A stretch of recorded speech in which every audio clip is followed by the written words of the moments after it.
Hello, everyone. Welcome to another episode of the Quisha King Show. I am your host, Quisha King, where we discuss faith, culture, and politics, all geared towards the next generation. I have for you today the homeschooling maven. She is everything homeschooling. She knows all about it. I have for you Miss Deb Fillman. Welcome. Wow, thank you for that introduction. That might be a bit generous. I don't know if I know everything, but I know a few things, and put it this way, I know where to look. Yeah. I know where to look.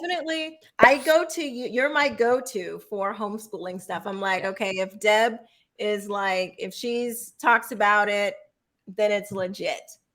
The good thing is, this is what makes it so awesome, that there's so much out there for families who want to homeschool that even I, who've been following it for going on 20 years, more than that, because before my kids were born, so we're talking probably 25 years, it Mm-hmm. has grown, it has exploded. And in the last, really 5 years, especially, I consider it a good thing that I don't know everything, because that means I'm learning something new every day about what's available for you parents. Um, and I'm just amazed. So Yeah, thank you for having me. I am so honored. So how did you? What was the? Well, let me ask this: were you homeschooled or did you go to a public school? No, I was not homeschooled. I was fortunate in that went to preschool and early elementary. We didn't have grades, but until I was about 8 years old, I went to a Montessori school, Mm, and I absolutely loved it. And I loved it in particular because I had kind of a bumpy home life, and my school was like my haven. I was reading, I couldn't tell you a level, but I was reading big, thick chapter books, Charlie and Chocolate Factory, and all that kind of stuff by the time I was mhm. 4. I was just, I just loved Wow. life. And I spent all my time in the little reading corner, and I did a lot of Yeah. hands on crafts and math activities, whatever. Um, Mm-hmm.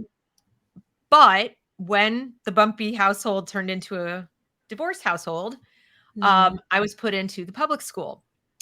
And that was like somebody kind of like ripped me from this happy childhood. I mean, even though things were not great at home, I was Mm-hmm. kind of pulled from this, yay, I spend my days learning and growing and, Yeah. kind of away from that. And I couldn't tell you anything about my teachers. Like my teachers were very much like, what do you want to learn? And then I would say what I wanted to learn, and they would kind of help me learn that. And there was some teaching, but it wasn't like, you will think this and you will read this. Okay. I chose my Mm-hmm. own books, all that. So I went from that into an environment where it was, you will read this, you will do this, you will. And that's way before like ideological stuff. That would be 1974 or 5, something like that. So Okay. we're even we're before the Department of Education. Okay. That's awesome.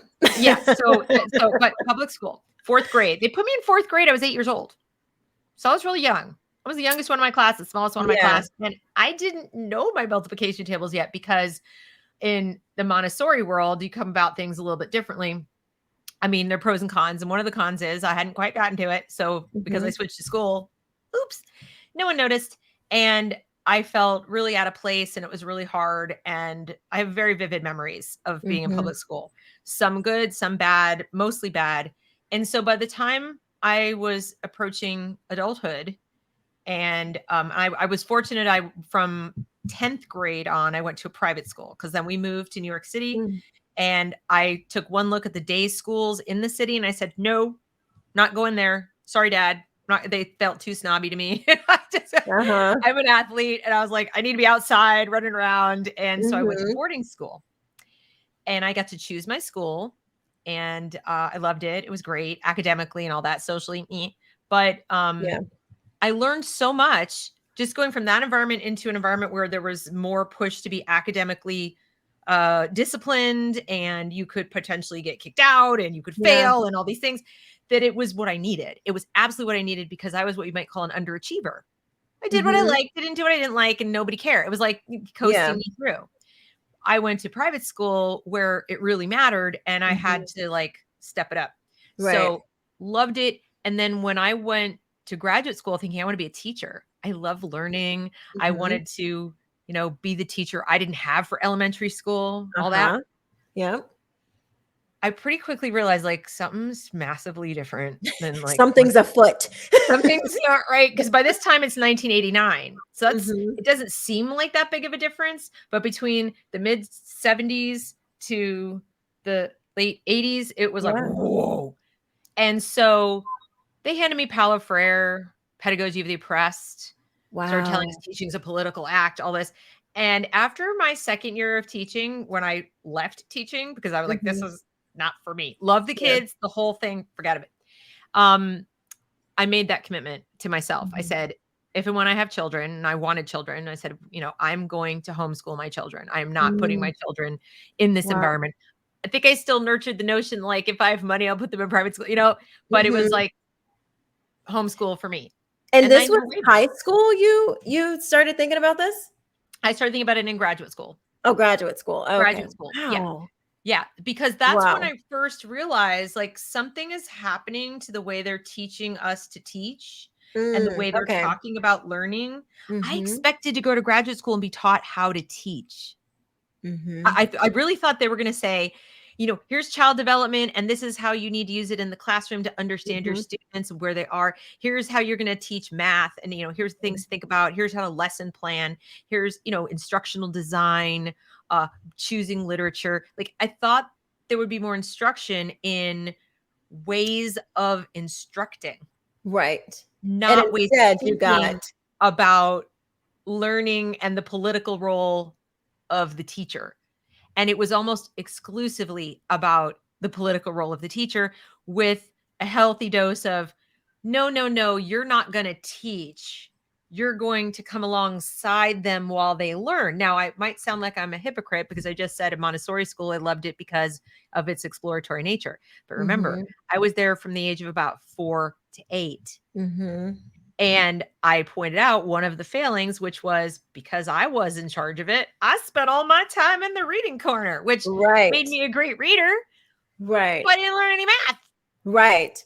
Now I might have So come to it. I probably would have come to it eventually, but at my own mhm. speed. But the downside is I would have, with every passing month or year, I would have cut myself off potentially from higher math kind of classes I could have taken Yeah. later and stuff. So, yeah, sure, you can go at your own pace. You just understand that you can't be a student like forever. So if you want to do Right. things at a level, so it had its pros and cons, but for little bitty kids, it's great because I built all the self-esteem and trust in myself as a Mm. student and in my life. I wasn't dependent on other people to like make me feel good or entertain me. I had a lot Mm. of internal, control as far as um just managing my time and who I Yeah. wanted to hang out with and all that. So that was a good part.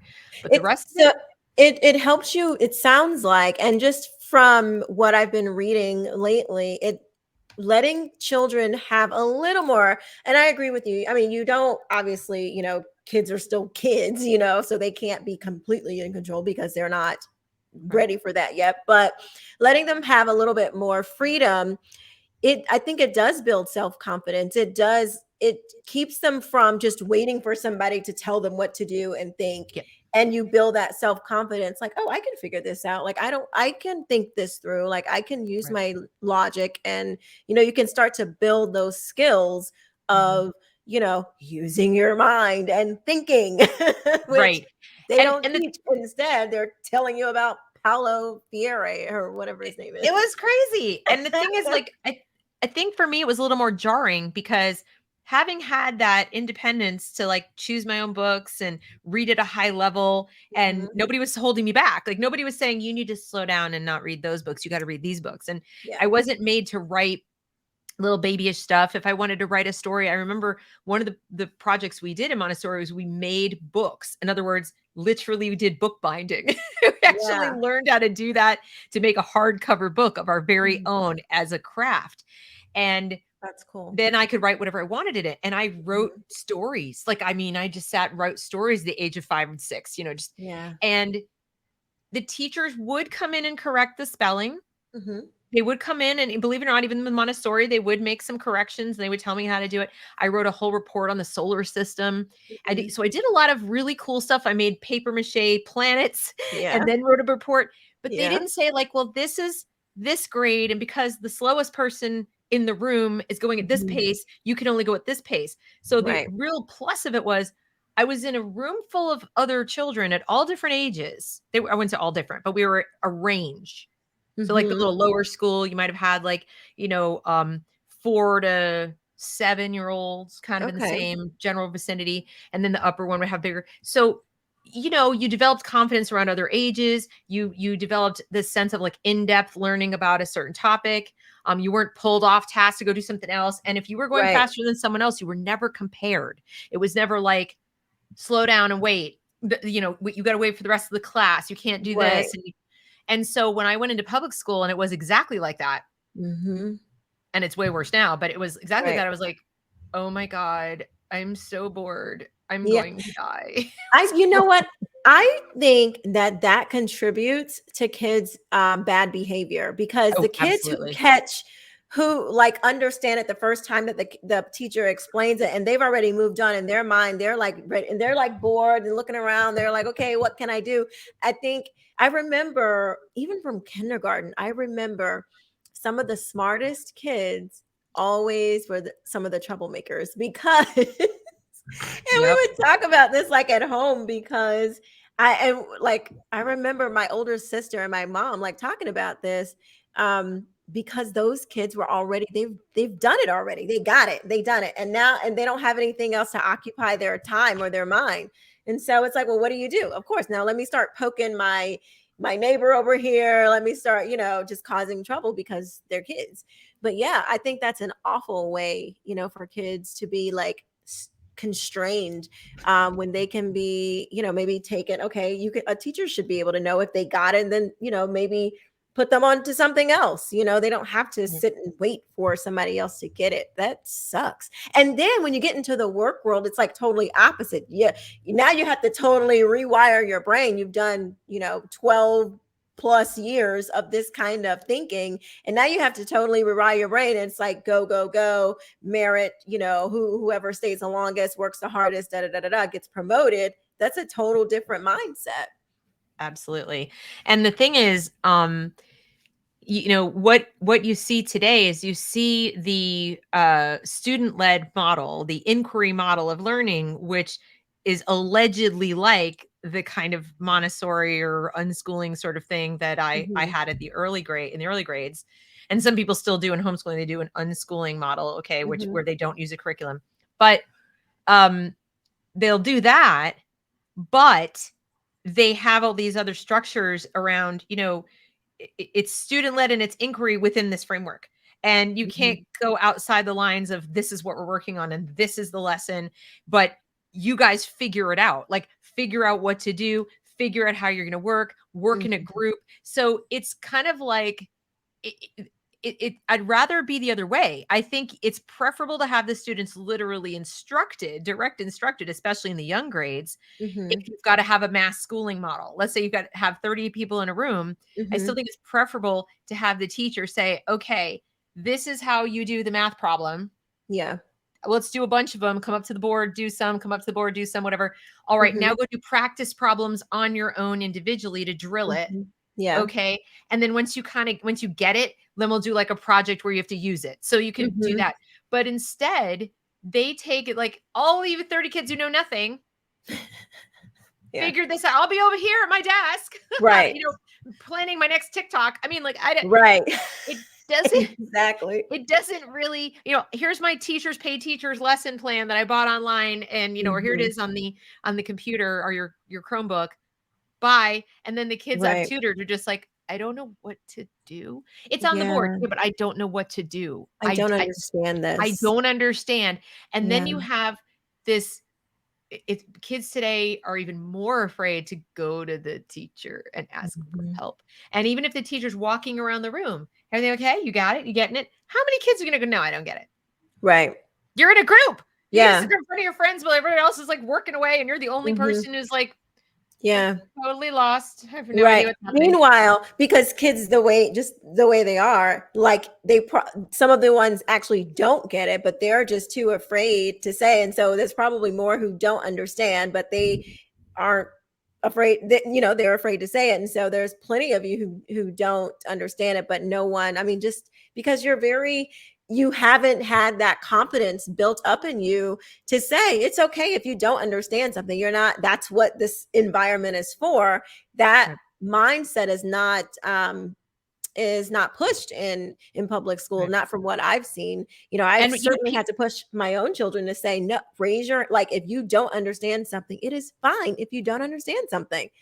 But think about the different models. People criticize the sage on a stage model where the teacher's there and the kids are, classical education. Mm-hmm. But look at it a little differently. Okay, because remember, we're supposed to be getting tougher as we get older. The whole point of Mm-hmm. maturing is to be tough enough to handle the outside world. I'm not saying like tough love. I'm just Right. saying it's repeat exposure to stimuli can make you stronger, a certain amount of stress. So Mm-hmm. picture this scenario. I described for you the group setting. Kids are given a math lesson to do as a group, help each other with these little blocks and figure it out. And the kids don't know what to do. And maybe one Right. really bright kid knows how to do it, says, I'll do it. The other kids sit around and don't do anything. They're now afraid because they don't know who else really gets it, who doesn't. I'm going to single myself out. Now, different scenario. All the kids are sitting facing the teacher. The teacher says, okay, I'm going to do a sample problem, whatever. Now, Johnny, come up to the board and let's do one together. Mm-hmm. And the people are like, oh my God, you're putting the kid on the spot. And I'm like, you are, but it's all how you do it.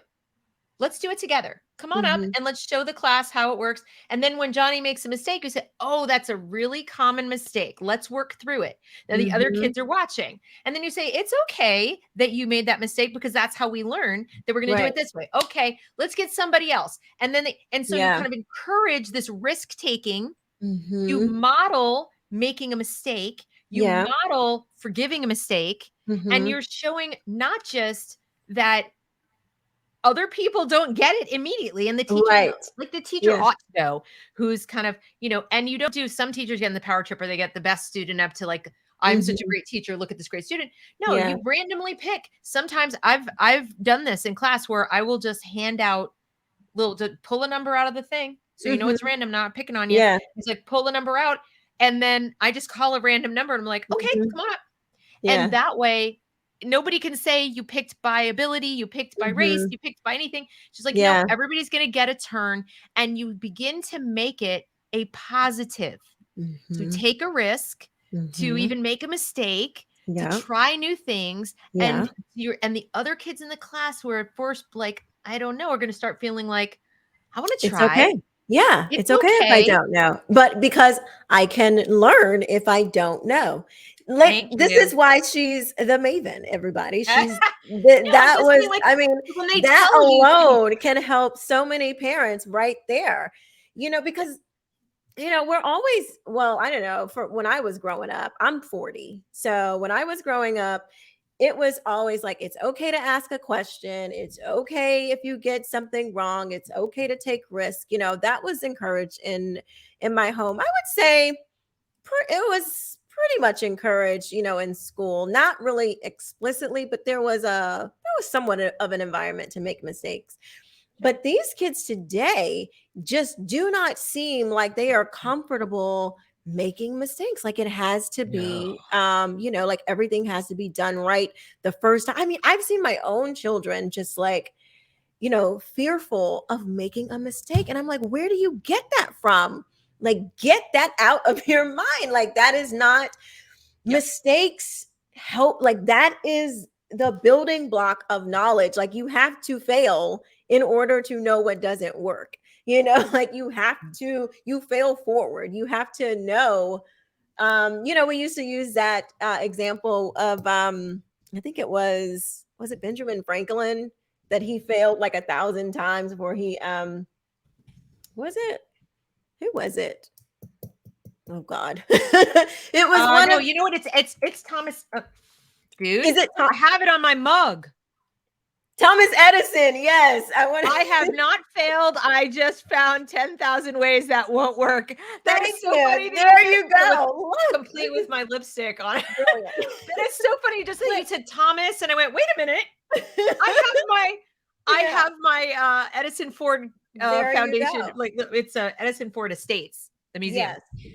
Oh my God, that's so funny. Go. I mean, that was, what I grew up on, that it's okay to make mistakes. I am a risk taker. Like, I tell my children all the time, like, take risks. The world is your oyster. Like, go and explore, go and find and seek and do and be, and just because that's the only real way you're going to figure out who you are. You gotta kick the tires of your own self a little bit to see, what are you made of? What's under there? And it's like, kids don't want to do. Have you seen this phenomenon? It's a phenomenon to me. There are a lot of kids that don't even want to they're not even excited to get their driver's license. Have you seen that? I've lived it. I wouldn't say that's not really that's not completely fair. I don't want to throw my own kids under the bus, but I will say that they're excited to get their driver's license, but when it comes to actually doing the driving, I think kids today are more aware in many ways of risks in graphic detail than we were. So, I mean, I'd love to tell you that it was like we were so much more resilient and mature, and there probably was a certain amount of that, yes. But at the same time, they are bombarded with, as my guest the other day, Alarica Nodia said, we experienced about 20 lifetimes worth of information compared to our grandparents because of what's coming at us.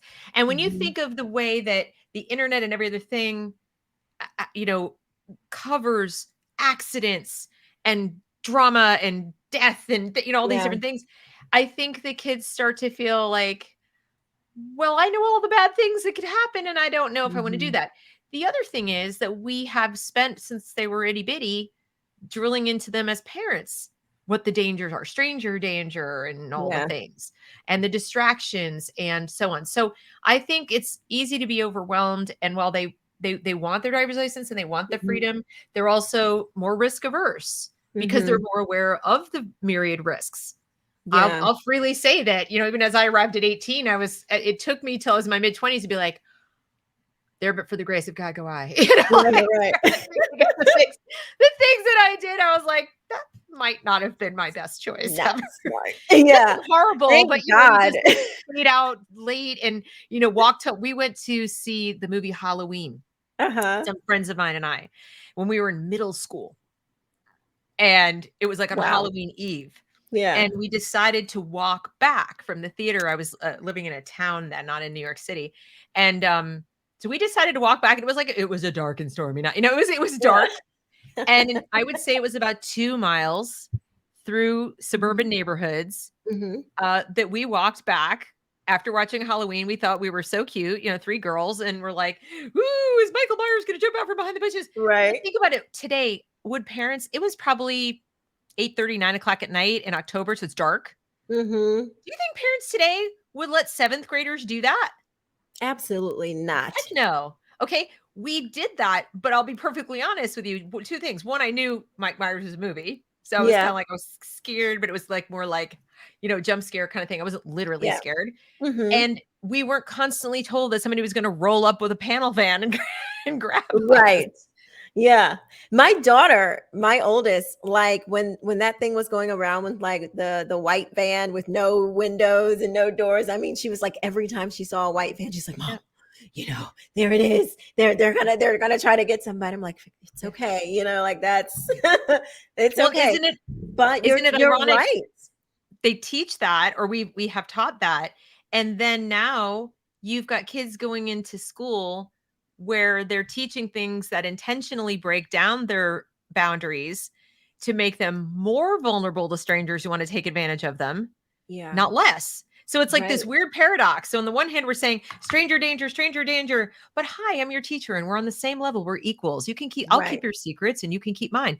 I mean, that is like, at least our parents were like, I'm the parent and I'm the boss and I'm the adult and you will, and then, so we had a healthy fear and respect of adults we didn't know very well, kind of baked in.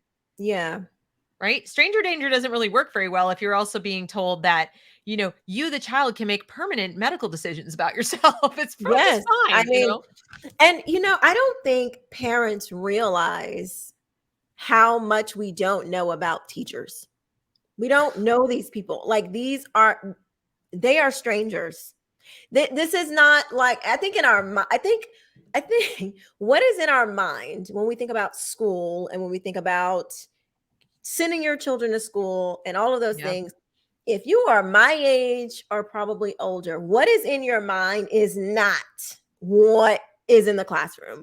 And I think we think more of that smaller community, like, yeah, he or she is probably just a teacher from, somewhere close by.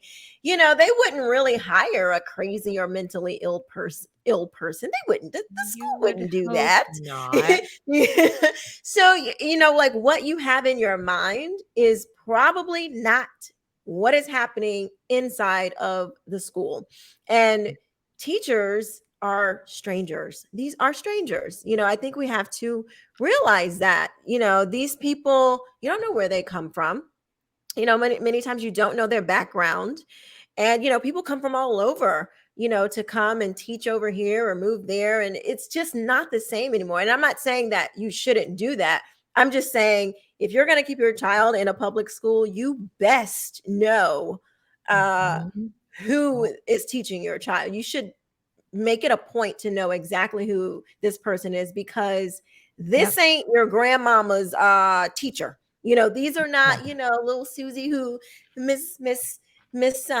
Honey, like from Matilda, Oh my God, that wouldn't we all makes love to have sense, Miss Honey as our right? kids teacher? And Yeah, the so, this perfect. is a totally different thing. These people are worse than Miss Trunchbull. So And it's, crazy. it's because we're getting what we're rewarding. We're getting what we're looking for and what we're rewarding, which at this point in time is not teachers at all. In fact, many of them don't call themselves teachers. They call themselves educators, and they call the students learners. And the wording that they use, the language that they use is really important for parents to understand. They use these terms intentionally because they also use a term called co-create the knowledge, co-create the learning, co-create the environment. And what they mean by that, it's a way of kind of subtly, lulling you into accepting the the placement of the adults in the room on the same plane emotionally and intellectually as the child.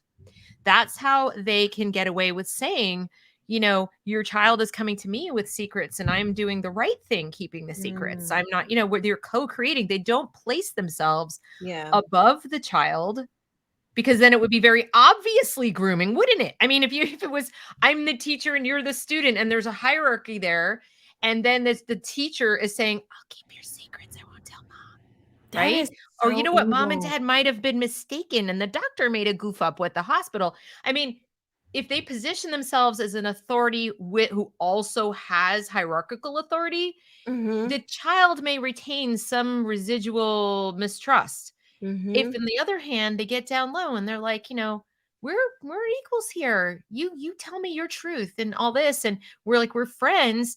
The guard goes down. It's what groomers do. Yeah. It's what groomers do. They That lower is so the sick. guard of the child by positioning themselves at a co-equal level, and that is abuse. In my opinion, it's abuse, because now there are a lot of people who say like it's not child abuse, because child abuse has to be, physical or sexual or whatever. I think Right. anytime you are intentionally interfering with the developmentally appropriate boundary that a child needs to protect the self, to protect their self-image, to protect their physical safety ongoing, because even if that teacher means perfectly well, like the teacher doesn't mean any harm. They've been taught to do this in graduate school. They told them this is how you teach. And they go in Yeah. and they really don't mean any harm. But then what happens is now the kid is in another setting with an adult who does mean harm, who Mm. uses the same I'm going to be your friend approach. And they go, this is normal. This is Yeah. totally normal for adults to talk to me like I'm their equal. That is so weird. So, and I I totally think it's grooming, and I find it disgusting, because regardless of if the intent of the teacher is benign or, whatever, this is just how they were taught to do it. Right.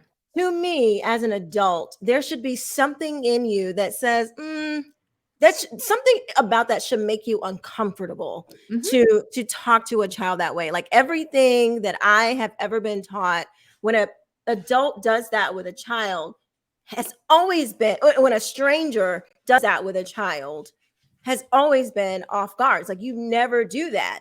And then there was this PhD who wrote this paper. I think it was Hannah Dyer, when she was talking about that there should not be any, we need to remove the boundaries between adult and children. And I'm thinking, like, what are you talking about? Like, are you crazy? Like, why would we do that, ma'am? Like, what purpose would that serve? You know, she's an early childhood development PhD lady or whatever, but that's her thinking, that children and adults, that boundary, that healthy boundary, needs to be removed. And Well, I think it is an agenda, and I that's do. Frrean. That's what Frre taught, is Mm-hmm. that these learners, their primary objective is to learn that they're oppressed.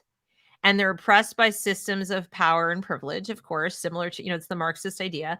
But Mm-hmm. what Frre, as an educator, believed is that you have to get to the kids as young as possible, and you treat them like equals, so that they never have to unlearn the horribly oppressive standards or mores or traditions or whatever of their parents and their grandparents, that they're all unwitting victims of this system. And so what you do is, by becoming their equal, and they trust you in that way, you can make them aware and critically conscious that their parents even are part of the oppressive system. The whole Yeah. system of having parents, the whole system of, you're not part of this collective, right? Yeah. So it's about liberation. So when we talk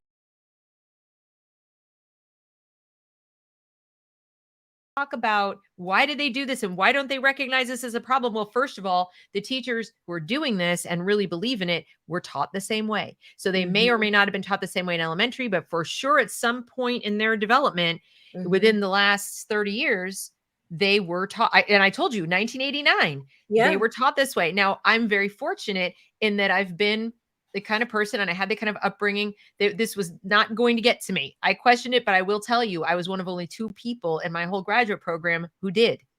Everybody else was like, oh, fascinating. Remember, you've got a professor, PhD, teaching a master's program, telling you this is the latest, greatest thinking, even though he's pulling up a book from decades ago. This is what we know, and this is the research, and this is important, and you're liberating. Now, if you're a good, helping, kind person, which a lot of people who go into teaching fancy themselves, okay, I certainly did. And somebody tells you this is how you're going to help children. This is how you're going to help children live better lives when they're adults and you're old. This is, you care about the children. This is what you'll help liberate them and bring liberation to the society. Yeah. Why would you not do it? And then you're not really going to question it. And so this just perpetuates, but it is an agenda. It's explicitly an agenda of liberation. They speak of it very specifically that way. And just like Mao's China, one of the systems of oppression is the family. They genuinely believe, it's in all the documents, all the way to the Department of Education, the community school model. We've got to, and they don't tell you we want to end the family. They say they want to bring the family into the school. Well, what's the difference, really? If you don't maintain that sanctity of the family boundary, that the state doesn't get involved in what goes on in your dining room or whatever, your living room, then you don't really have an autonomous family, do you? Yeah. It is so funny because I was, when I first got into this movement, I guess, my big thing was critical race theory. I had learned that critical race theory in 2019 had come into the church, and I was like, well, that's awful, like and just by me reading different things, because I'm a little bit of a nerd, a little bit, and so I can't even remember how I stumbled across it, but I was following this minister who was talking about the SBs, the Southern Baptist Conference, that they had adopted an amendment for critical race theory, and I was like, well, what is critical race theory? I went to go look that up, and I was like, well, this is racism. Like, why would we bring this? Why is this in church? And so I'm thinking, okay, and then that following year, come to find out it was in schools. And I'm like, what? And then, the more I learned about it and its Marxist roots and all those things, my other question was like, how did this even come to like America? This is so anti-American. I could not figure out how this came to America. Well, I recently found, and we talked about this, I found John Taylor Gatto. And I agree with you. After further reading, I think you are spot on. The diagnosis is correct, but a little wonky on the solutions. Just letting kids just do whatever. It's like, okay, well, not really. But for some kids, and I want to say this because there may be people out there who are looking into unschooling. And there are children, for sure. And you parents you're the judges, not me. There are children who are super internally motivated. They are driven from a very early age. They're very creative, or they're very intellectual, or whatever it is. And sometimes the very best thing you can do for them is just facilitate and get out of their way. Okay. But I think that is a fairly small subset of the population. Yes. I think it may be the very best solution for that small subset. In fact, I think that subset of kids in a public school is like putting them in prison. Right. Okay. So that I would even advocate at that point for a kind of unschooling model. But I would say for the vast majority of children, especially for those parents who are like, I don't really feel comfortable just in a structureless like facilitator role because it doesn't fit with our family life and our family values. And so you're not harming your child to have structure. Okay. So in other words, it's like, you're not harming them to unschool, but you're also not harming them to have the structure of a classical education. And it's probably really good for the vast majority of students. I hate to generalize, but I'm just going to, kind of throw that out there. Yeah, no, I totally agree. I think it works just like anything else. It works for some kids, doesn't work for others. Luckily, there are choices. Exactly. But I did come to my own little conclusion, and you can tell me what you think about this.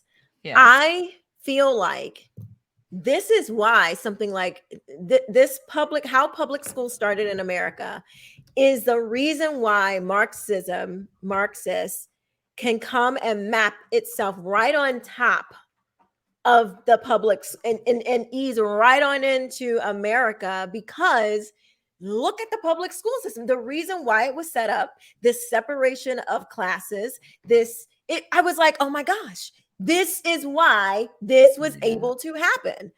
Because the whole model of it used to be 90% of kids are educated, but it's 80-something% now. The majority of American kids are going through this system. No wonder they are taking up, critical race theory. And it's like, it's so palatable to most people. Right. They're like, oh yeah, it's Wednesday. Politics is downstream of culture.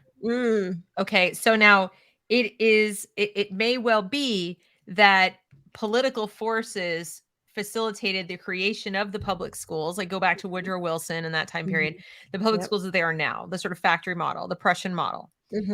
So definitely that was, progressives who were very much into they believed in the idea that you could perfect humans, the tabula rasa model, that they just need to find the exact right efficiency system and you create like perfect little drones for the factories. Yeah. And for those people who are doubting me, there's actual writing in the words of Woodrow Wilson and the words of some of these people that they absolutely meant that. They're saying it precisely. They said it out loud. Yeah, often. Many times in speeches. And this is not like you might hear me say this and be like, oh, surely they didn't say it. No, they didn't think there was a problem with it back then.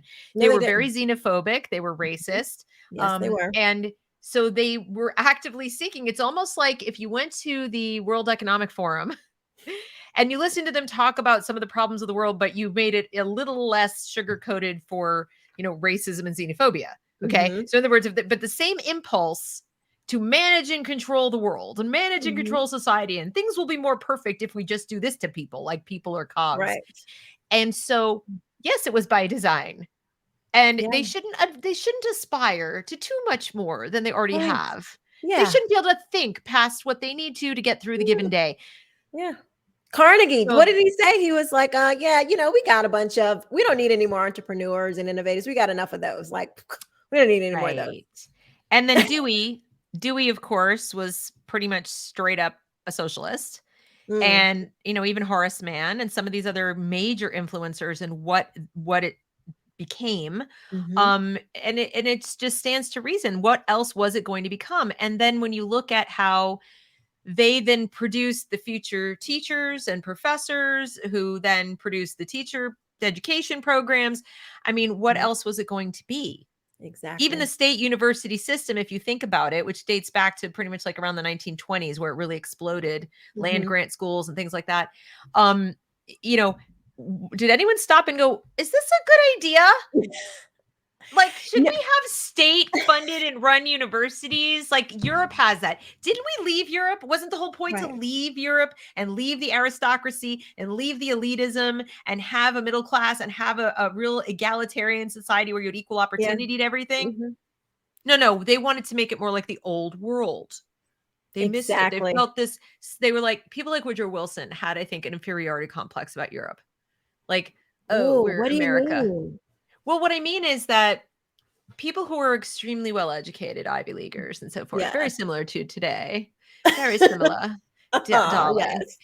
I think they were exposed to so much, they traveled and they did things and they read books from all over. I think they began to look down on their fellow Americans and see Mm. them as provincial and right. Mhm. The Yep, same I way agree. they look at somebody who voted for Trump or someone from flyover country or whatever. Yeah. Back then, the progressives very much, even if they came from that, they're like, I've escaped, right? And Mm. so that's a European way of thinking. The American ethos, the American mindset is you're a farmer and I'm a lawyer, but I'm not, I'm not better than you. I'm making Right. more money We than can eat you. at the same table. We can eat at the There's same no permanent table. We don't classes here. Yeah. No, we didn't have there were certainly rich people, but we didn't Mhm. have the, sort of the hierarchy built on birthrights and Right. family structure and so forth. And so this I think there was some jealousy. Well, and I think back to people like Mrs. Astor and her social club and all the stuff. And what art did they want when they built their big mansions in Newport?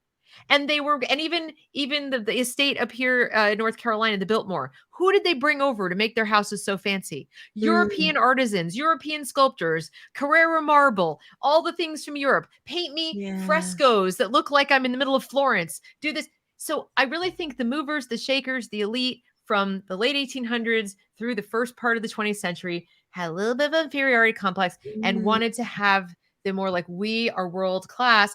And I think they really believed that the only way that was going to happen is if they had the elite running things. They Wow. couldn't just have the hoi polloi running stuff. Yeah. I've I understand what you're saying. I do agree that they wanted to maintain that. I didn't think about having a nostalgia for it, and just like wanting to bring that over here, because in my mind it's like, well, if we wanted to do that, we could have just stayed in Britain, like we wouldn't have, Well, like if we wanted to. exactly, What was the exactly point then of this new experiment then, right. but yeah, that's really interesting, and Yep, and you've it makes seen a lot of that sense. throughout. You've probably seen that even in your own lifetime. You just turn on the news and you see people who sitting around on the View talking about the rest of America Hmm. like Oh we're all yeah. pig farmers or so. No offense to pig Yeah. farmers, but they talk about people like it's really rude. And I Yeah. don't like to use the word Mhm. elitist because I'm a little bit of an elitist when it comes to quality of, education and things like Mhm. that. I just happen to believe that everyone, I don't care where you come from, I don't care what your Mhm. background is, that you should have equal access to that level of education, and meaning like Yeah. you can go get it for yourself. You shouldn't be Yeah. stuck in a zip code or stuck in, based on where you were born. That to me seems Right. anti-American. It is. And the people who wanted to do it that way strike me as much more European. And I say that with a little bit Mhm. of experience because I did teach in Europe. I went over to Austria Mm. for my junior year in college, Mhm. and I was studying German and political science and art history and all kinds of stuff. And one of the things I did was an internship in teaching, and I was working in English classes. Mhm. I had a class that was equivalent of third grade, sixth grade, and 12th grade. And so I Mhm. spent sort of equal time during the day going from classroom to classroom in these schools. And I learned something that shocked me. In their system, at least then, and this is in the mid 80s, the a decision was made when the child went to what would have been the equivalent of seventh, eighth grade. Mm-hmm. The decision was made not by the parents, by the state-run schools, as to whether the child was university bound or some kind of trade bound, some kind of other Wow. school, because they have state-run universities only. They don't have like private colleges. If you want that, you have to go to the United States or someplace or go leave the country. You don't, Mm, they don't, everything is state-run. It's socialist. yeah. And so there you are, 14. If you haven't been doing well academically according to their model, which is very similar to the Prussian model, Mm-hmm. it's a little more rigorous. The teachers are paid better. The teachers are treated like, you know, professionals like lawyers and doctors and so forth. So they do have Oh. a different way of treating the teachers. Their authorities, the parents are completely deferential to the teachers, 100%. Mm, They wow. wouldn't dare question it. But they decide, the teachers make recommendations. Yes, no, yes, no. So what you have is you'll have multiple generations of butchers, carpenters, electricians, Mm, car mechanics, factory workers. You'll find yeah. out his father and his father before him and his father before him, Right. because it's not that uncommon that if you grew up in a household and that person didn't go to university, and Mm-hmm. then you don't get the supports at home, and there's Mm-hmm. really no interest in opening the door or opening your eyes to other options. And don't Yeah. hear me saying that it's the role of public school to make sure every kid goes to college. That's not what Mm-hmm. I'm saying. I'm saying that if we really were committed to educational freedom, we would want the child and the child's interests and the child's aptitudes and abilities to drive that, not any of the adults in the room. Okay, that Right. just shouldn't be anybody else's decision. And you really Exactly. can't allow all those doors to be open to them, including the trade school, which is a viable Mm-hmm. option. You Yeah. can't, they should Absolutely. choose. And Yes. so they would decide. And I remember just being horrified and realizing that that also fed the sort of ego of all the kids who were in the upper form classes, the Mm-hmm. stress level of the ones below, and the egos of the one above, that, I am going to university. Yeah. And now you're separated from, maybe that was your best friend since you were 5.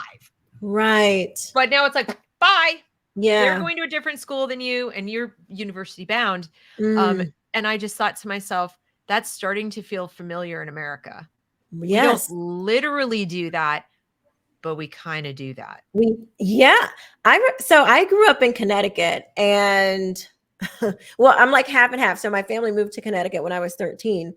But I definitely remember, like, when you're like junior year, oh, it was all about, what colleges you were going to visit. It wasn't like, are you going to college? It's where you're going to go. Exactly. Where are you going to college? That's the question. So Yeah, kids are like, they don't even think they have an option. They don't even think they exactly. have an option, which is so Mhm. sad. And Very. that was just something. So I do believe there was a nostalgia. Was it present in everybody? I can't get inside the heads of all the people, but I watch their feet. I look at what they did. Yeah. I look at the direction that the leaders of the country wanted to go, and it was decidedly away from constitutional principles, away from Republican democracy. And I don't mean that in a party sense. I mean Right. the federalism Republic. we have. Yeah. Yeah, and Yeah. more towards the centralized, federal administrative state. And that's why I Yes. put it at Woodrow Wilson. As the Mhm. administrative state began to grow and grow and grow. So by the time you get to 1978 and the creation by Jimmy Carter of the Department of Education, we were well on our way to being an administrative state in charge of Yeah. these aspects of our lives that we stopped questioning. We just stopped asking, is this a That's good idea? Are you yeah. guys the right ones to do this? Even, like, Right. I'm not sure. We just stopped asking. Yeah. So weird, for America to go down that path so easily, it seems like. I mean, Frogs because in a when you pot. what's that? Frogs in a pot. Yeah, that's right. The slow boil. That's so true. Because it, like, when you read about the early history of America and these rigorous, often, just disagreements. I mean, I would even call, just flat out, they were just go at it, you know, that kind of discourse that was encouraged, and it was pushed for, because that was what was really going to get like the best ideas out and flush out the bad ones. And for to go from that to even today, just like, nope, you don't even question. How dare you? You don't even question the authorities, but even that is a part of this whole Prussian model. That is, the authorities say it, and it is so. The experts, bringing in the experts, and I used to say, oh my God, if I hear freaking the word expert one more freaking time, I'm gonna, especially when they're not experts, right?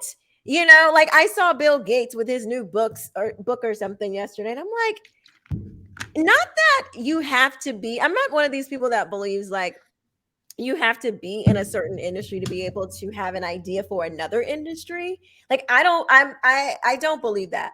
But at the same time, like I don't want to hear from Bill Gates. You've been practicing, your vaccine stuff for what, 20 years plus years now. And if you're so great at it, then we shouldn't have had this mess that we had before. So I'm just sorry. Like I don't want to hear anything from you. But right. These people and their idea of being the expert in a field, which I think exists. There are truly some experts in certain fields, Right. but the loyalty, like the worship of it, almost, it's like, oh, I can't make a decision unless I hear from the expert. It's like, my God, people don't. What did you have, like a lobotomy or something? Like, where's your brain? Like, you can think for yourself. It's okay. Well, I think there's two things that feed it. On the one hand, people were similarly educated into this kind of deference to people with degrees after their names or titles or whatever. And the other thing is that I think people like it. I think it's a natural human impulse to take the path of least resistance.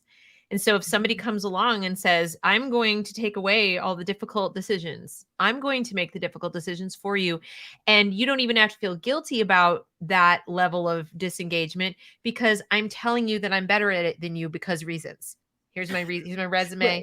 And so you don't have to go apologize to even yourself for abdicating your responsibility as a parent or as anything, because I'm the expert and I'm going to tell you, I'm going to make it easier for you. We've done this for so long, whether it's even the self-help movement, ironically, is populated with gurus telling us how to live, like telling us what to eat, telling us how to exercise, telling us when to sleep, telling us when to wake up, telling us, we seem to have lost. I mean, our grandparents wouldn't have done that. Our grandparents wouldn't have said, I need to go find a book to tell me when to go to sleep at night.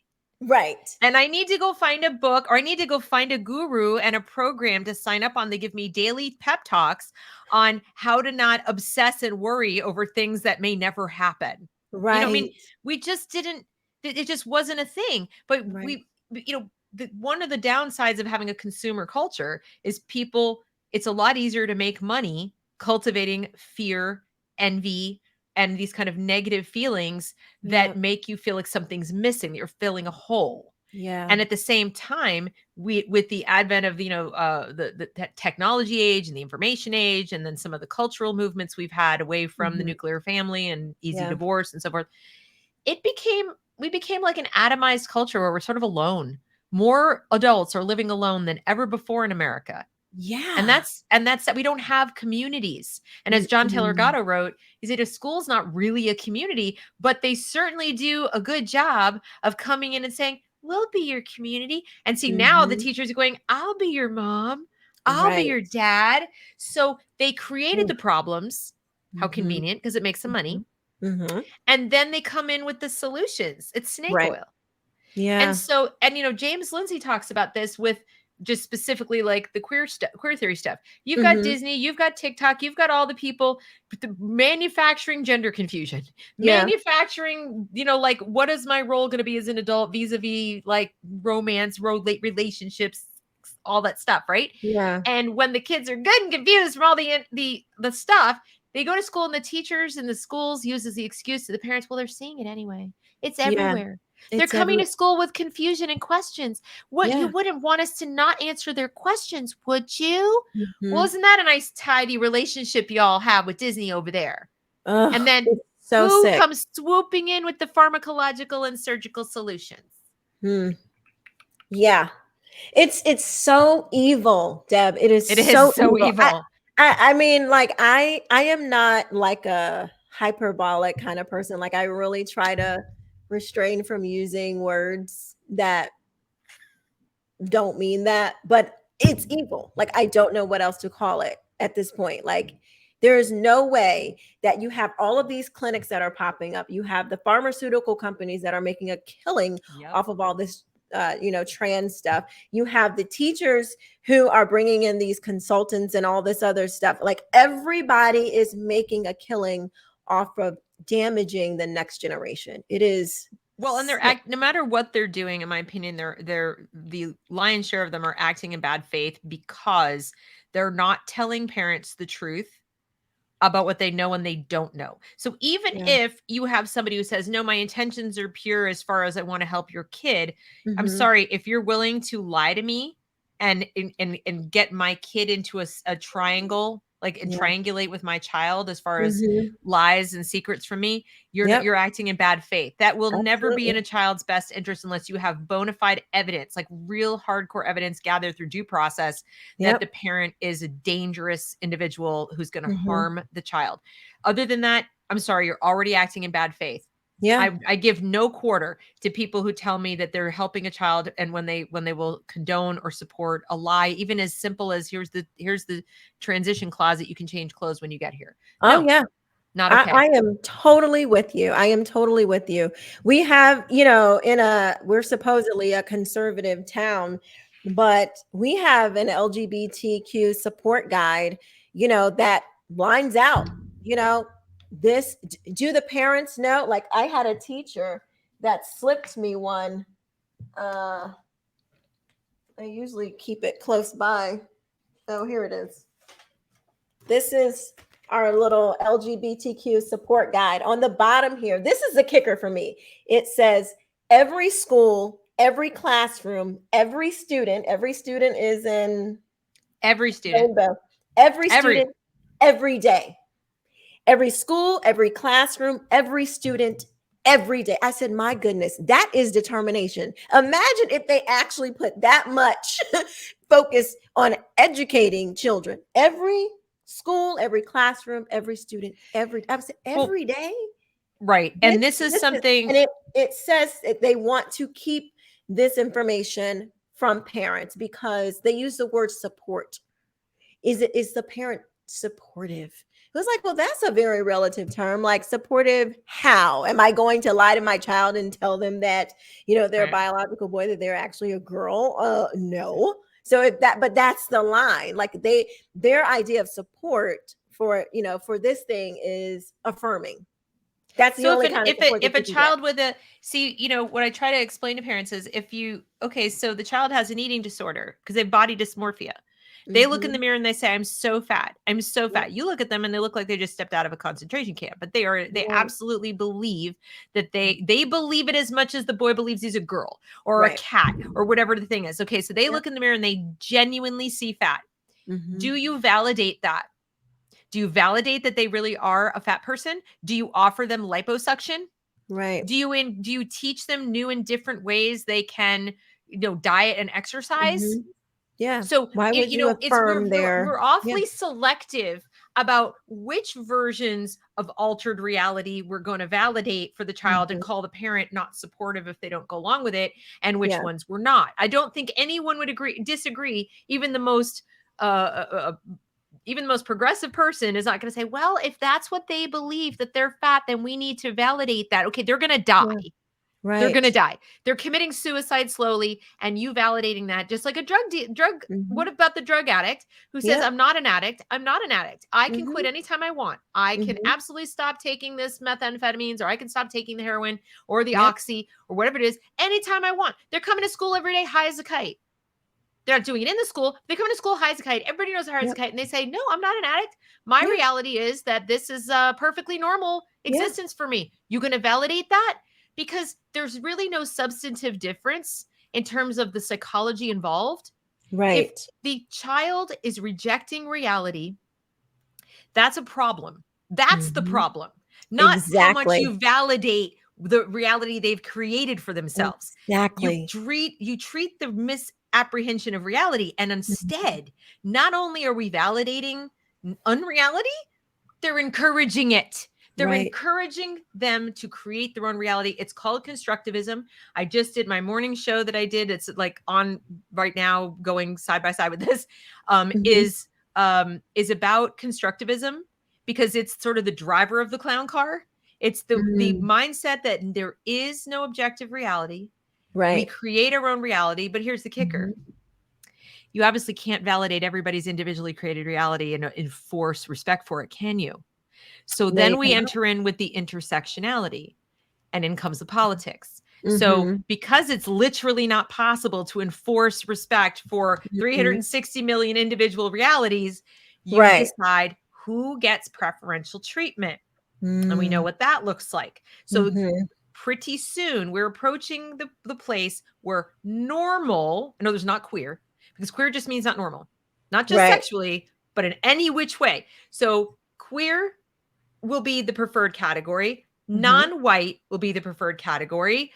Disabled of some kind. It's like the more outside the norm you and your little reality is, the more that will be enforced. And the more of the old world or, normal it is, the more you will be excluded and told that you are bad, and so forth and so on. So, but it's constructivism that is allowing them. Now, if you're an adult, okay, you're a fully grown adult, and you decide, you get to college, you've been raised a certain way, you get to college and somebody teaches you this garbage, and you go, okay, I want to imagine that I'm really a furry, and I just, I'm like this, and I'm like, okay, you're an adult.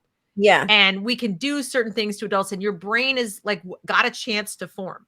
But little children's brains are developing and growing, and they're not fully formed. They're not matured. They are natural born fantasists. They believe in Santa Claus, the Tooth Fairy, angels, ghosts, you name it. And so you swoop in at the age of 3 and tell them any reality goes, guys. Yeah. There's no check on that. There's no adult force other than the parents who they're trying to alienate them from. Because now your 7-year-old comes home and has an argument with you about gay pigeons or trans pigeons. No, I'm not kidding. I cannot. Gay pigeons, trans pigeons. And here's the thing. Well, because they have books and so forth. But here's the thing. You can't have a conversation with your child or with anyone, even an adult, if you won't start with the premise that we agree on certain core facts. Right. Okay. Like, we both live on planet Earth. I'm a female, you're a female. We are living in America. We are both human. The world works. Objective reality is, science is, and so forth. Like, if you won't agree to that, if you've got one person who says objective reality is a thing, yep, it is. And the other person goes, no, it's not. Right. My reality is the only reality, and you're just wrong, Mom. You can't even converse with your own child. There's not going to be a discussion.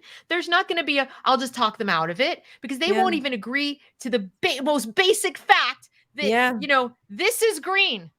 Yeah. I have seen people say this, how do you know that's green? Who told you? Who made up the rule that that's green? Correct. So it's postmodernism. It is which crazy. Is based on constructivism.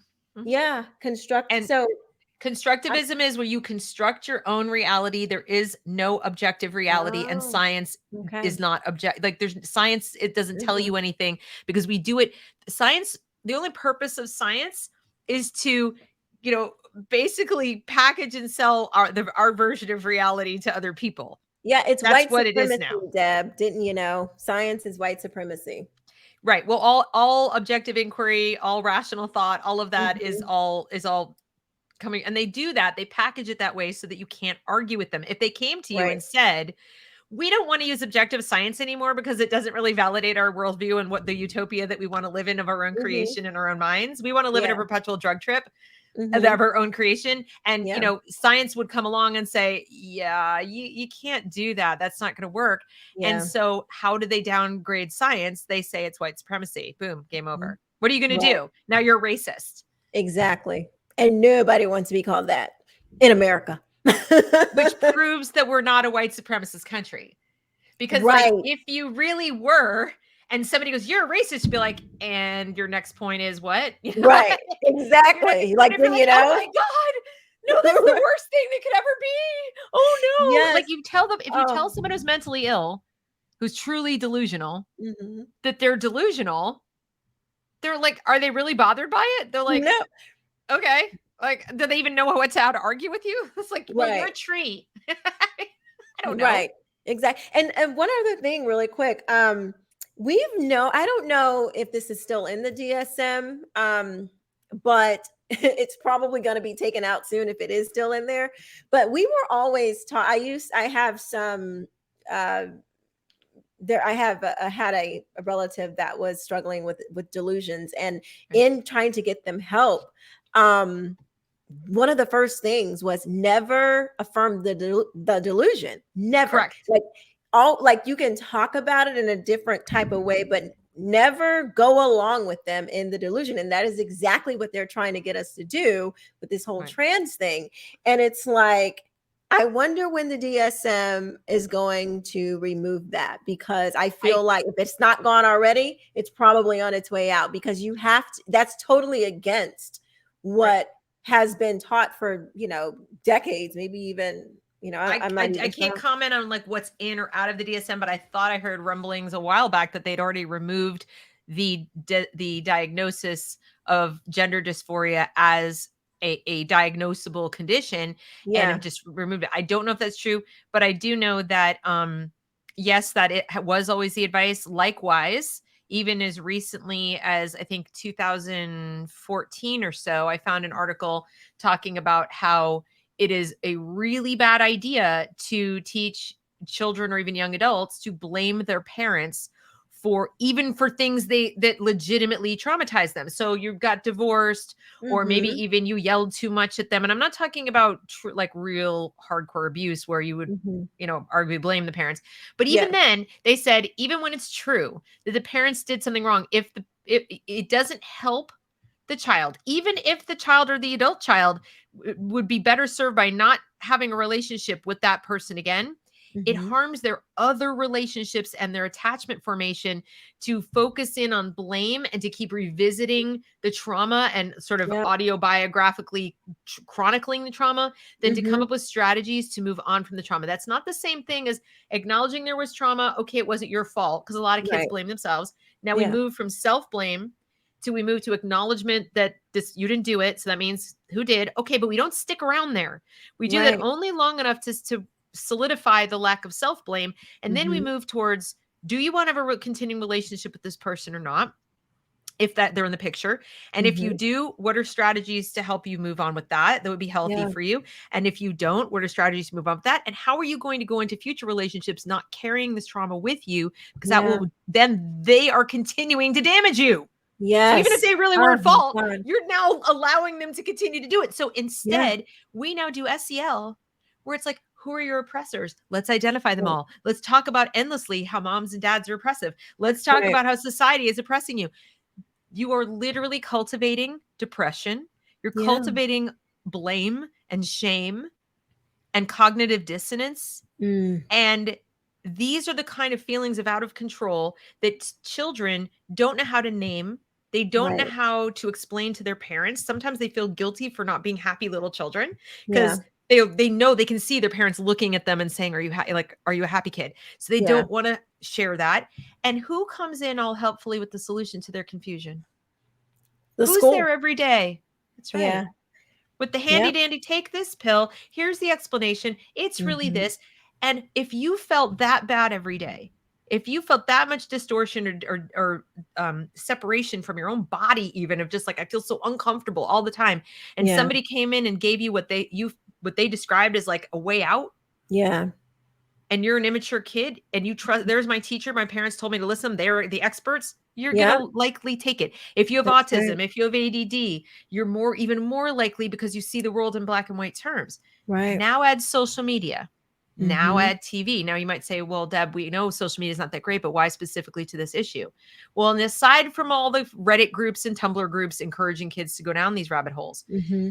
when you spend a lot of time getting your little dopamine hit of being on not just social media, but video gaming or any kind of Yeah. electronics, and not in the world, but Yeah. on the world, you're in this Mm-hmm. virtual world. You, in the young brain that is not fully developed, the neural pathways start to form in such a way that you function better in this, like outside your body, just using your brain. And so Mm. you quite literally, at a time when your body's changing and doing things, you disassociate from your own body.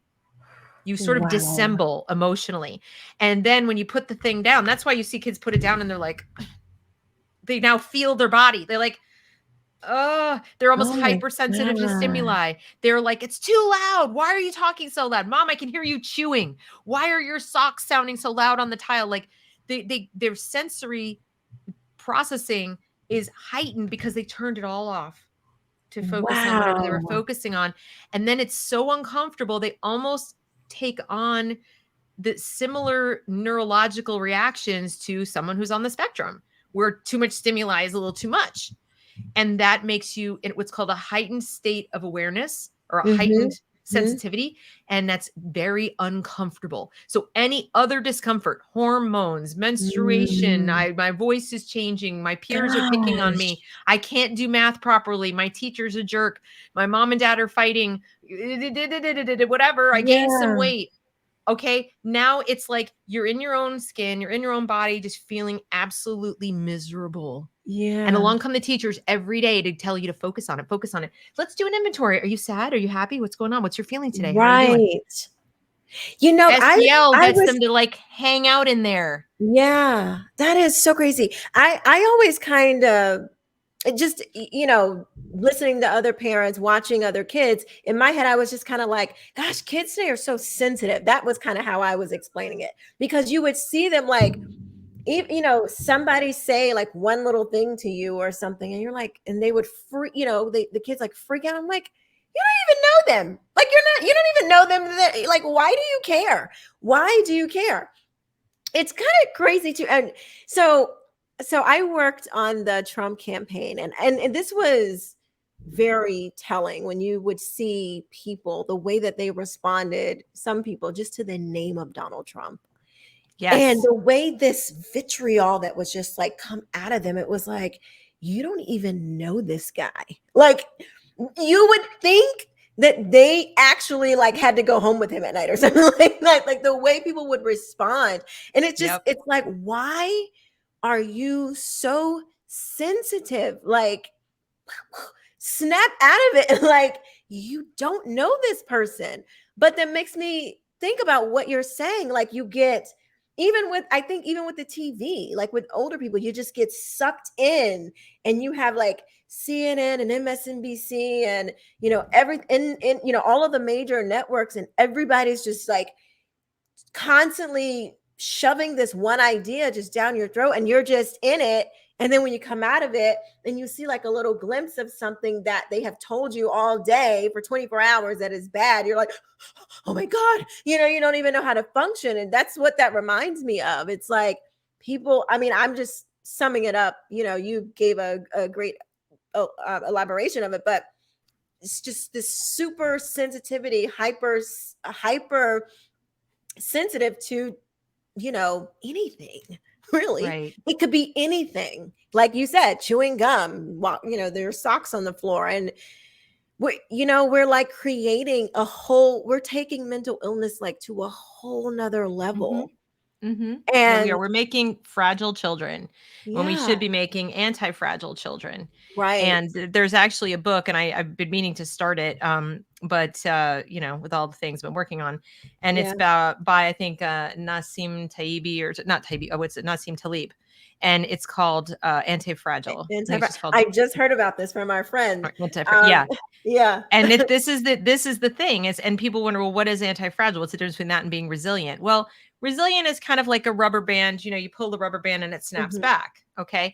But anti-fragile is you can break, but you don't. I mean, you can crack and you can break and you can put yourself back together again, Mhm. which is really what you need to do to thrive in life, because there are going to be many times in life that, unless you're the most blessed, lucky person in the world, and it does happen to some people, but Yeah. something's going to break you. At some point, something's going to break you. Someone's going to Yeah. die. You're going to lose a job. You're going to lose a relationship. God Yeah. forbid, a child. Yeah. Things happen in life. And in order to thrive and survive to a ripe old age, and not just to, like I said, thrive, not just survive, but to thrive as a human Mhm. and live a wholehearted, happy existence where the problems you're solving day to day, most of them are problems you've chosen. That's my definition of happiness. It's like, Yeah. it's not that life is a gay all time or party. It's that, you know, each day I wake up and the problems I have to solve are largely of my choosing. Yeah. Not somebody else ordering me around. And that requires you to be unafraid to take certain, you know, sort of rational risks. Yeah. Like you've thought about it and you're not afraid to fail and all those kinds of things. And we're not doing that. We're setting our kids up to be oddly risk averse on the one hand and insanely risk like tolerant on the other. And it just, it depends on which way they're going. Like, I'm going to go protest with a bunch of people throwing broken bottles and doing all kinds of things for Antifa or BLM or whatever, because reasons. But, you know, if you chew gum next to my head, Mom, I'm going to bite your head off. Right. It's too loud. And it's just, I can't, you know, nothing makes sense. Everything's sort of upside down because of this constructivism that teaches them create your own reality. And that's perfectly fine. And it is the job of other people to validate that reality that you've created. That is, other people owe you that. And the more they owe you more, the queerer you are. And again, I'm not saying that from a sexual standpoint. In other words, the more spots you can check off on the intersectional checklist, the more the world owes you. Right. So now if you don't think for a second that a child, especially a preteen, middle school, pubescent, whatever child who's got hormones rushing in and everything, isn't going to look at that chart and try to figure out as many different ways that they can check off boxes to be safe, after we've told them that being safe and being comfortable is the most important thing on planet Earth, not anything else, not achievement, not excellence, not love, not hope, not joy, nothing. No, it's being safe. Right. Well, come on. Exactly. And you know, what does a society full of a generation like that look like? Like, what does that even look like? Like, that is really scary to me, that we are gonna have just all these millions upon millions upon millions of mentally ill adults now running around having absolutely no clue, not being able to really contribute to society, not being able to function, you know, especially women. You know, I feel like women fall really, you know, just fall victim to this a lot more. I think probably because we're a lot more emotional. But I just can't even imagine. I cannot even imagine what that looks like. That is truly terrifying. So this is one of the reasons why I'm so, what's that? 76 million school-age children right now. That's I just wanted to quantify it for people. 76 million. And here's now that's school-age children. They're not all in public school, but we know that about 11% are homeschooled at this point in time. Yeah. And many of them have just been pulled out, so they need to be sort of detoxed. Then you've got recent Gallup polls showed that 30% of millennials describe themselves as LGBTQ. 30% of millennials. Now, each generation, because, you know, we have a certain number of people in the country. So the millennial generation, the Generation Z, they all have roughly about the 74, 75 million. I mean, each of our generations, fascinatingly enough, has about that same amount. Isn't that interesting? And so we've got 30% of the millennials, 74 million or whatever. We've got 39% of Gen Z. So with each generation, so with each, but those two went up 9 points, 9%. Are we seriously looking at 49% or 48% of this generation of the now 5-year-old or now 0 through 17 is what the polls measured. So are we looking at that? Because 48% of the kids now in school is a lot of children. And then when you add it to the 39% and you add it to the 30%, you getting the drift? And the reason I want to drive that point home is you're looking at a statistic that has increased exponentially. People who described themselves in the LGBTQ category or whatever, first of all, there wasn't a T and there wasn't a Q. Right. And there are people, and I try to mention this every chance I get, LGB ought to be its own thing. T and Q are a completely different agenda. Yeah, They're I completely different agree. needs. It's a totally different designation, and it's Yep. really a shame that they've gotten mushed together. But the Yep. L and the G and the B, that remained really constant for a Mm-hmm. long time. That growth that you're seeing is Is not not on L and G and B. It's right. on T and Q. That's right. Yep. I agree. I totally agree. They are latching on to uh that cause, to make themselves relevant when because it's not based in reality. It's not like that is not That's the whole real. point, Keisha. That's the whole point. And Reality sucks. yeah. Reality is boring. Reality is scary. Reality is uncomfortable. So I would rather make everyone around me uncomfortable and then I will feel better. So And you it's so sis, selfish if you think yes, about it. So I yes. was on this show, Fox Soul, with They're so a couple of transgender men, and they were saying. So I was explaining to them. I'm like, so my youngest daughter is a special needs child, and I was like, what you guys are doing, you're taking this small percent of people and trying to force what you believe on everybody else. I said, my child was not succeeding in public school. My special needs child was not succeeding in public school. I couldn't force the school to make all the changes around her.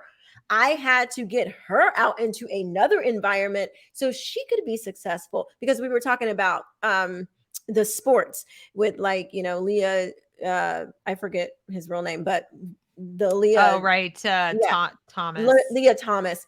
And I was like, why don't you go and create your own league or something like that? Why don't you go and create your own thing instead of trying to make everybody, you know, conform to what you're doing? And they actually were saying, no, you should have forced the school to conform to your daughter's needs. I was like, okay, I cannot talk to you. Like, like, that is absolutely absurd. Yep. Like, I'm I just think like, I think okay, the conversation done. that's the problem, is that people are making a demand. They're trying to enforce their version of reality, but not yours. And Yeah. because yours is reality, Hmm. they actively don't want you to have that because that might really counteract theirs. Okay, the Hmm. only thing that truly threatens their constructivist, version is the kind that you can measure with your, actual objective reality. Yeah. So it's a very scary time. People have compared it, they'll say like, oh, we're going back to another dark ages. And like, yeah, but I'm pretty sure even in the dark ages where they couldn't read and they didn't have a lot of progress and so forth, I think people still knew, that this was green. Yeah. They weren't arguing that this wasn't green. At most, they had some primitive tribal views about, let's say, like you're a witch if you know how to start a fire without whatever. Yeah. If you know how to do basic Hmm. medicine, you're a witch, like that Right. kind of stuff. But they weren't really thinking they were living in some kind of other dimension. We Right. weren't. It wasn't like that. It's very scary. The other thing I want to mention to parents about this is, in addition to not being able to really protect your children or inoculate them against it just by what you talk about around the dinner table, because it's so deep inside the brain and what they're using neurolinguistic tricks and the ways they change words.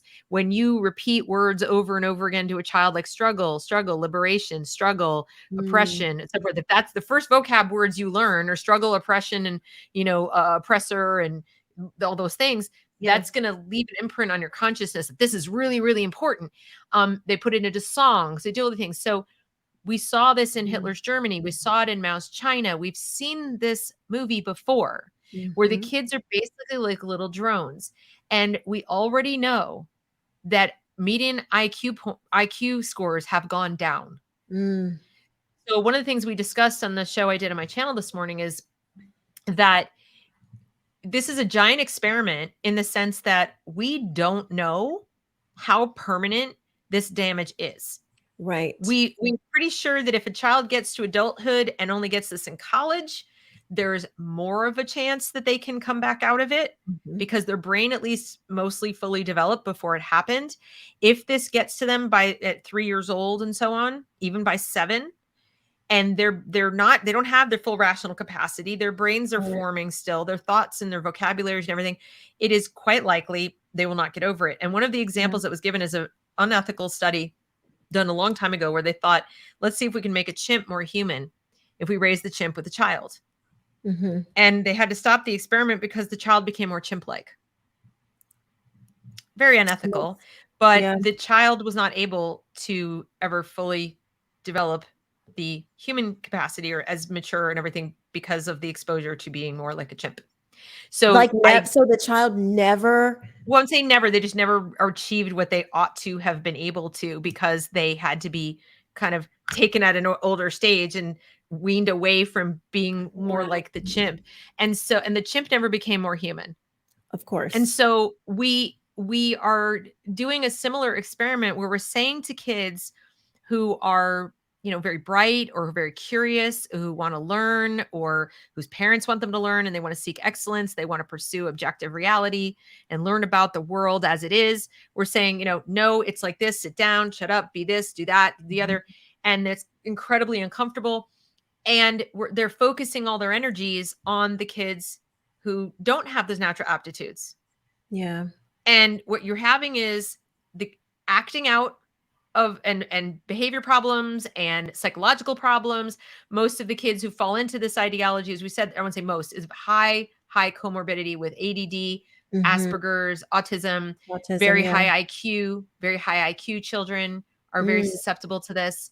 And the kids who aren't a little less susceptible, but they're susceptible to other things. They're susceptible to the in-out group dynamics of the racial oppression narrative, like allyship and march and all that kind of. So like you notice some kids get sucked into the gender stuff, whatever, and others get sucked into the political activism side. Yeah.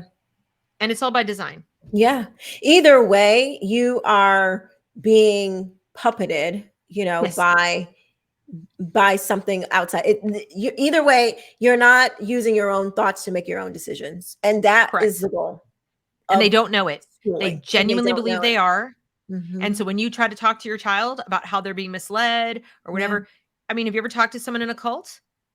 Have you ever tried to communicate with? Okay. Same. So, and I'm not saying, I don't mean to offend anybody. And I'm not saying like this is every single person in like the Democrat Party. Certainly there are cult-like people on the right. There's cult-like people on the left. It exists everywhere. It's a mindset.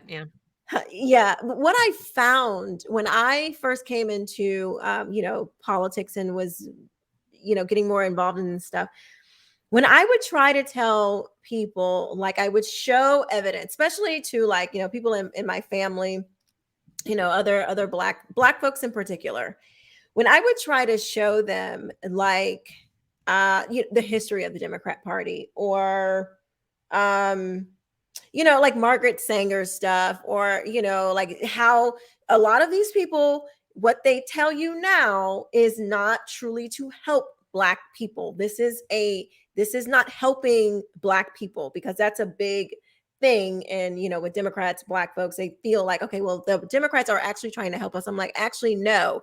But when you show them evidence of the history, of constant belittling, constant, like the soft bigotry of low expectations, those kinds of things, it was like I was talking to a brick wall and I was trying to figure out, like I started reading all these books about cults because that's what I felt like. I was like, this is not normal. This is not normal to see.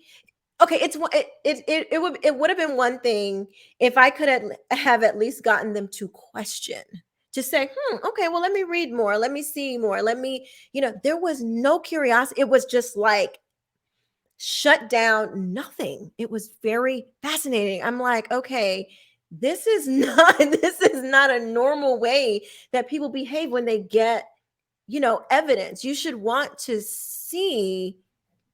You should be curious a little bit, like, okay, is she telling the truth? Because the things that you are voting for, the things that you are, especially these were a lot of people that I knew. So I knew what their personal convictions and things were. So I'm like, okay, but you don't agree with this. So why are you, voting for it? But it was just like, You could not Right. penetrate that. And it was very cult-like. And so, yes, I am familiar with that. And it is very, very much the Right. same, very Right. much the same. And They've it's really scary. well, they've interfered with the ability to think. All Mhm. totalitarian regimes want to take over education all the way down to like birth if they possibly can with mandatory preschool and all that Yeah. because there and it's been said, I can't remember if it was Stalin or Hitler. I think it might have been Stalin. I think it was But I it's think I know what you're gonna say. Stalin, I rather, think. yeah, I think it's Stalin. It's the one where he said, it's not about what they know. It's like they shouldn't be able to think Yeah. about what they know, okay, or what they're told or whatever. Mhm. So Oh, I was the thinking of another quote yeah, but about the aim of totalitarian education is not necessary to even put specific ideas in a head, although that's a bonus. Mhm. It's to prevent the person from forming their own. It Right. prevent them from thinking. So when you're as a parent, if you're sitting there saying, "Well, this is lovely, ladies. Thanks so much for the black pill with my coffee," Yeah. if you're wondering like, "Well, what can I do?" The goal with any person you're speaking with, first of all, try to do it on an individual face-to-face basis if you possibly can. Try Yep. to meet them where they are and just say, "Well, tell me what start with them. Like, tell me what your thinking is about this. What is real and true to you? Tell Yeah. me what your facts are so I can understand where you're coming from." And then make it clear to them that you're operating from a different set if you are, and say, "See, I'm starting this conversation believing this and this and this Mhm. to be true because," and you can go ahead and show them and say, "I believe this to be true because," and you can, if you want to go ahead and appeal to authority, even though I typically don't advise that. If you're dealing with Mhm. a child, you might as well, because that might resonate, but not in a Mhm. lectury way, just like, "This is why I believe this." Yeah. And then I'm curious. I'm genuinely curious. Mhm. Why do you believe what you believe? And see Yeah. if you can get as much information out of them as to why they believe what they believe before you're ever even arguing. And then once Yep. you get that and say, "Okay, so I can now see, now that I know what you believe and why you believe it, Mhm. I can understand why you believe it. I Mhm. just disagree because I'm coming from here and here and here, and I believe it because this reason. I still love you. Mhm. I don't agree with you, but I love you. And I hope that we can have more conversations about these things. If you would like to see any Yeah. more of what I know and how I know it, I'm happy to share with you. But, and so forth. So you're not having an argument. You're trying to get them to think. And sometimes when you ask questions and when you show them how you know things or why you think things, um, whether it's about values or about certain facts, Mhm. sometimes even without telling you, that might spark a question in their mind. And that's what it takes. Yeah. They've got to start being curious again. They've got to start asking questions again, but you have to model that. And that because it's not been modeled for them. They're not Right. getting taught that way. They're not being taught with Socratic method. They're not being Mhm. taught to think for themselves. Right. Even with Socratic method, they'll say, "We do Socratic method. So Right. tell me where in the story you see the racism." Right. Right. And it's like, It's the that's not Ibram really what I Kendi taught, slash actually. Socratic method. Yes, we ask questions about where the thing is we want them to see, but we did. Right. We asked questions. Right. Oh So my gosh. Well, thank you so much, Deb. This was you're I so knew it welcome. was going to be great. I knew that I could keep talking to you for much longer than this. Why don't you tell everybody what you got going on and where they can find you to get to hear more Okay. of your work? All right. So I have the YouTube channel at The Reason We Learn. I have a Substack at thereasonwelearn.substack.com. I need to post to it more, but I do have a couple of important long form articles. There's one in particular called The DEI Lie that I wish like everyone would read. It's addressed to everyone, not just parents. I do write for Independent Women's Forum, so you can catch me there writing posts. You can read them for free. You just register.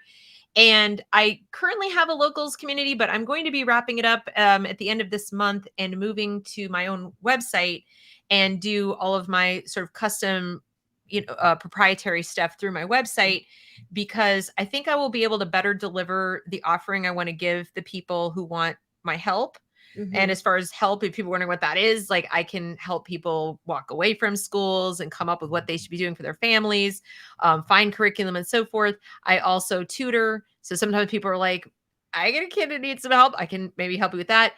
But I want to be able to multiply myself, and I'm not a Mm-hmm. course writer. These people who sell a course. I don't want to do Yeah. that. I'd rather just be available through a portal Mm-hmm. where people can get all the things that I've done in one place where it's proprietary and they can interact with each other. So that will have a forum, and parents who are homeschooling or curious about homeschooling can go in there and interact without me.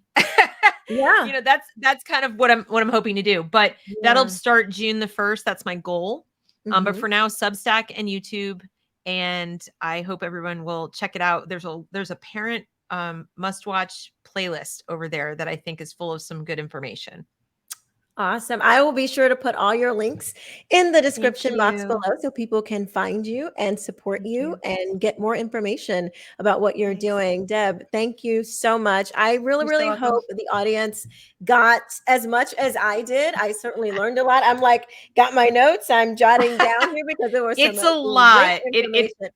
It's a Yeah. lot. It's a lot. But like I said, I want people to understand, because it all sounds so crazy until you realize, like, the human brain is a miraculous thing.